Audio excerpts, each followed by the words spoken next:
Took a deep breath and my eyes started scanning for the person responsible, only to catch someone sneakily wheeling her chair trying to slip back to her room. "Hey, don't you move," the girl froze up instantly. She wanted to bolt, but didn't dare, and just stared at me with those sad little eyes. The look on her face was so ridiculous I could not even stay mad. "Come here, explain yourself." "This is called leftover rice."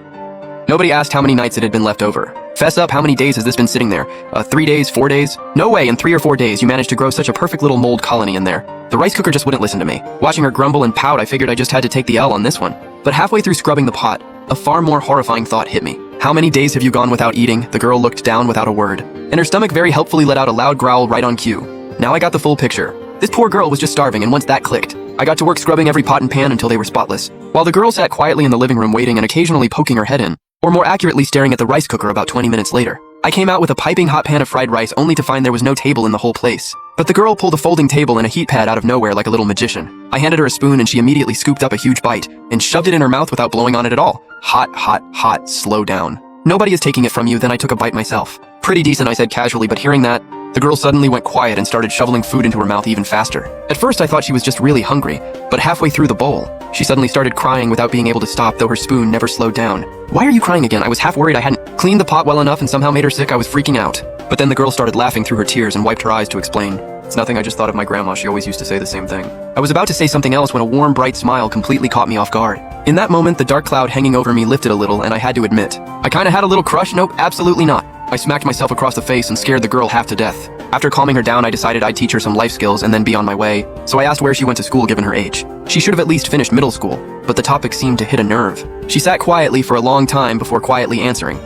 "I only made it through middle school. The other kids always made fun of me and it really got to me. So grandma let me stay home, but I honestly could have dealt with it." I let out a long sigh, having been cut off from the outside world for so long. And now the one person who ever cared for her was gone, forget normal social skills. Her emotional age had probably stayed frozen at the year she dropped out. I figured school was a dead end. So I asked, "Have you ever received any government assistance or disability benefits?" I don't know, just as I was getting frustrated by her not knowing anything. The girl suddenly interrupted my thoughts. "Hey, can I draw a picture of you? I am scared that if you leave, you will never come back." Before she even finished, she had already wheeled herself into her room. I curiously followed. And the moment I pushed open the door, I was blown away.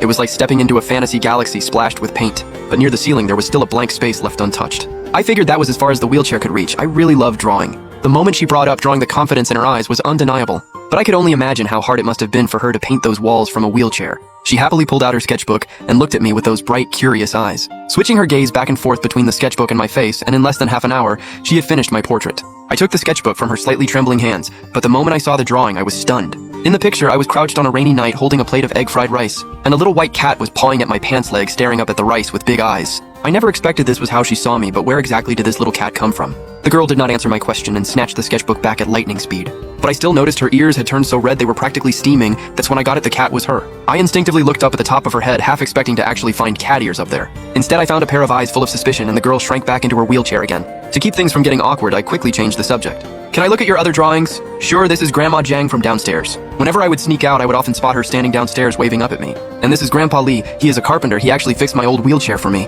I kept flipping through the sketchbook and found that everyone who had ever helped her or crossed paths with her had made it into these pages. This was less of a sketchbook and more of a sweet little diary drawn in the most adorable style. That gave me an idea, and I pulled out my phone to look up illustration gigs. Each job paid roughly $30 to $50, but for her, that would be enough to get by, so I found a cute chibi-style avatar online and asked if she could draw something like that. She gave a small nod, but said she could only draw on paper the traditional way that one cut it. She would need to get a drawing tablet and practice digital art first. Luckily, I looked it up, and a beginner drawing tablet was only around $100, which was still within my budget, and I had a dusty old laptop at home. That could work just fine. I was a little worried she didn't have a phone, but she said she did, and when I watched her pull something out of her pocket, it was an ancient beat-up old flip phone, and my last shred of hope officially died. Will this work? Let's just deal with the phone situation later. Since for someone like me who could barely afford food, the startup cost of this whole plan was way too high. And on top of that, there was no guarantee she would even land any gigs, honestly, at that moment. I thought about giving up. But seeing the light still flickering in her eyes, I gritted my teeth and thought, you know what, screw it. My life is already a dumpster fire. Might as well do something crazy for once. Then I remembered that before my parents passed away, they had been renting an apartment. It still had about 2 weeks left on the lease, but the $3,000 deposit should be refundable. Tomorrow I would stop by the community center to ask about her disability benefits and then find a new job myself. If I stretched every dollar, we could probably keep things going for a month or two after that. It was all up to her. Do you want to make your own money through your art? Hearing her say yes without hesitation, I felt a wave of relief wash over me and I got ready to head back and sort out the old place. But when I tried to leave, the girl grabbed my jacket again. Hey, will you come back tomorrow, yeah? Watching her ask so carefully like she was scared to hope. I did not know whether to laugh or cry. Good thing she wasn't asking me to stay the night. Then she asked, what is your name, Summer? What about you, Autumn?